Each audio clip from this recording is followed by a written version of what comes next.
Општина Виница ги реализира градежните работи за реконструкција на постојната инсталирање нова линија од градскиот водовод на улицата Иво Лола Рибар во Ромското Маало.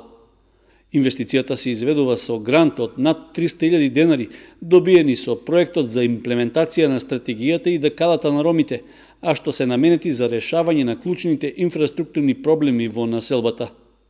До крајот на неделата се очекува да се комплетира поставувањето на полиетиленското црево во должина од над 200 метри, кое има двојно поголема пропусна моќ, со што ќе се надминат проблемите во водоснабдувањето на жителите од овој дел на Виница, а што особено се чувствуваше во летниот период.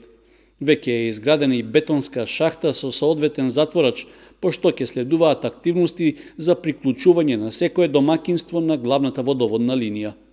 Од локалната самоуправа на Виница информираат дека долгогодишните проблеми со квалитетот на водоснабдувањето во Ромското Маало ќе се решаваат етапно, а во план е и целосна замена на старите дотрајани цевки.